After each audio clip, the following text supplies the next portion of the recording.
Good afternoon, AT&T distinguished panel. Thank you very much for having us today. One of the things that we found most interesting when we were looking into AT&T is their strategic positioning in regards to the Internet of Things and all of the opportunities that are available for long-term growth and profitability.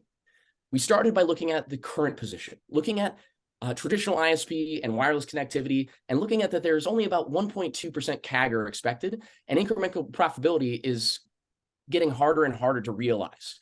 What we found most exciting, though, was AT&T's position as the market leader in the Internet of Things. AT&T provides connectivity for 96 million devices and is expected to grow 76% over the next 5 years. When we dug even deeper, we looked at the future, thinking about autonomous vehicle market and how it's growing at a 39% CAGR, presents an attractive opportunity to leverage all those native strengths of AT&T, including fiber and wireless and brand equity, to be able to grow and position AT&T as the partner of choice for all B2B transactions in the autonomous transportation market for future growth and profitability for the future. Thanks, Andy. Taking a broader look at the AT&T wireless business, it's obviously a large market, and total addressable market is $323 billion. And the wireless telecommunications business has been the bread and butter for AT&T for decades, and it's led by AT&T's leadership of 5G infrastructure and data services. However, as Andy's pointed out, it's a very mature and slow moving market now. And it's particularly for the wireless business, the projected growth rate is 0.4%. And it's a very stagnant business if you look at the long-term projections. Next slide, please. If you look at the competitive landscape, it's a very crowded landscape and new competitors are joining every day. So while it's already a very mature market, there's new players growing and the market share is diminishing every day. If you look at the market share of AT&T and the overall industry as a whole, we see that slowly declining. It's expected to decline for the years to come. Next slide, please. Kind of just taking a larger overview of the wireless business and seeing how we can future-proof the wireless segment. You can see that there's already AT&T is a leader in the 5G infrastructure and they have a large network that they can build upon. AT&T has known for their technological superiority, like developing and employing new technologies and services. And all those factors put together really put AT&T in a strong position to kind of leverage those key assets.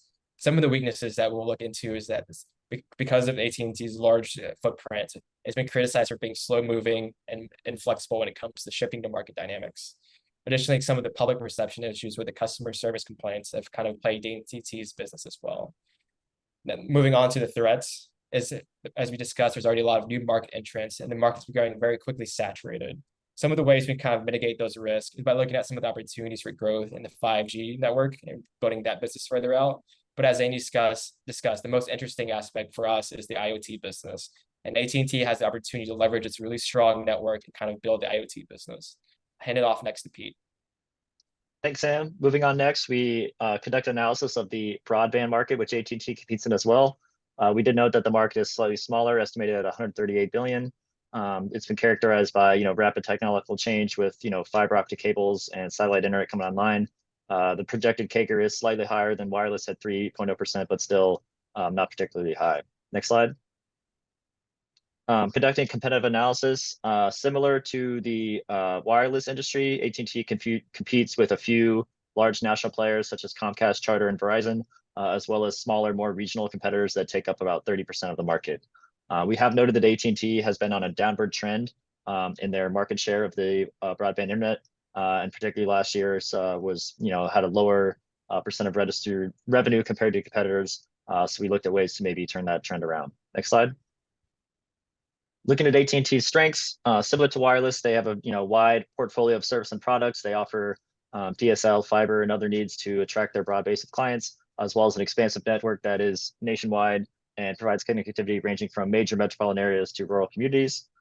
So weakness, we talked on issues with customer service and relations, criticized for poor communication in the past, as well as the challenge of overcoming service quality, and particularly in rural and less dense population areas, can present a challenge for bringing high-speed broadband internet to those areas. In terms of opportunities, we explored potential mergers and acquisitions to expand their portfolio by acquiring companies that develop and operating innovative solutions, as well as leveraging federal incentives such as the Infrastructure Bill and the Inflation Reduction Act, which are providing financial incentives to expand high-speed broadband access to particularly rural low-income communities. It's an opportunity for AT&T to leverage these federal legislation to take advantage of funding opportunities. In terms of threats, there are emerging technologies as the advances of fiber optic cables and particularly satellite-enabled internet services continue to develop and mature. These could, lead to the rise of other competitors in this space, as well as, we already talked, it's a crowded industry with a lot of competition. So acquisition of new customers will be extremely difficult. Next, I'll pass it off to Rich to talk more about IoT. Great, thanks, Pete. Yeah, so I know we touched a little bit on IoT, but I kind of want to dive into kind of what makes AT&T so special in terms of Internet of Things. So we know how great of a market it is, as you can see on the slide. But currently, AT&T has about 96 million connections that they're servicing already. So they already are up the curve in terms of the scale of scope of learning, economies of learning, economies of scale. With that being said, they're still growing rapidly. They're at about 10% year-over-year growth, and they have specific, robust offerings in terms of narrowband networks and managed connections.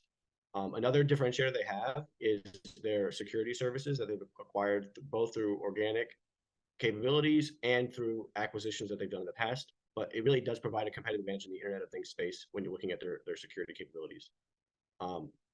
It is also noteworthy of they are the undisputed leader in the Internet of Things automotive space, and you can see a lot of their partnerships that they have on the screen. Now moving into the future, we know IoT is growing great, but a subset of that that's really going to explode, we believe, in the future is the autonomous vehicle market. It's projected to grow at around 39% CAGR, and it's really an opportunity for AT&T to kind of leverage all of their strengths and ride that wave to long-term profitability and long-term revenue growth.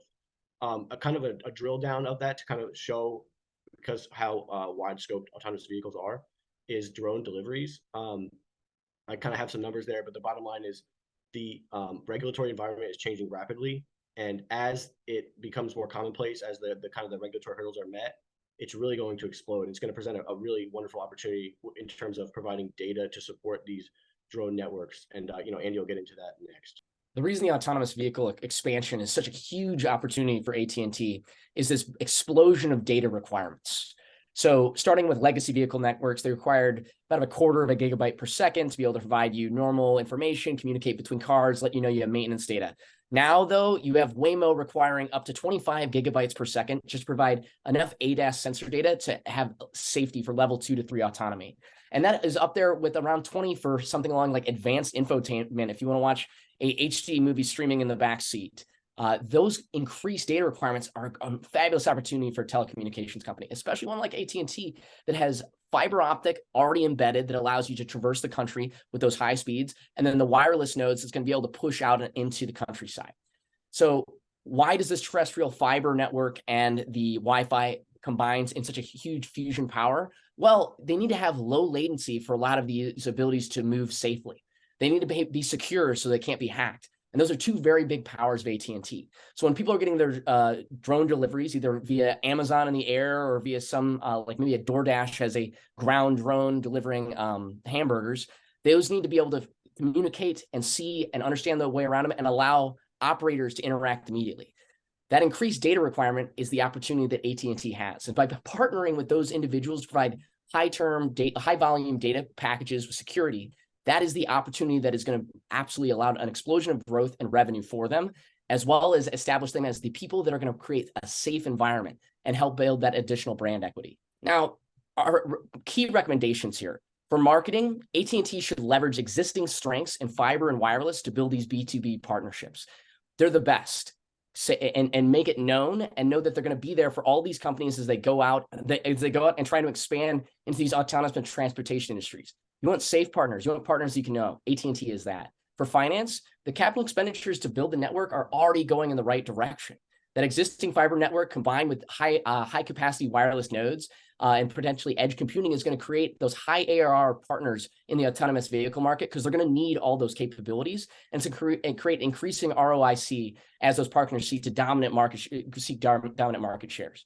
For the supply chain, those learning advantages that Rich talked about are going to immediately translate into growing that network. By communicating with partners, you're going to understand where those high volume drone and autonomous vehicle avenues are going to be, and AT&T can, with the knowledge from them, lead the charge into these new areas by building new networks and making it safe. And finally, for the technology, just finding better ways to integrate that fiber optic network that communicates the high volume necessary with those edge cases with the networks that's going to push it out to all the drones in the area. That's really going to create the sphere that allows AT&T to lead the future in being the partner of choice in the Internet of Things for autonomous transportation.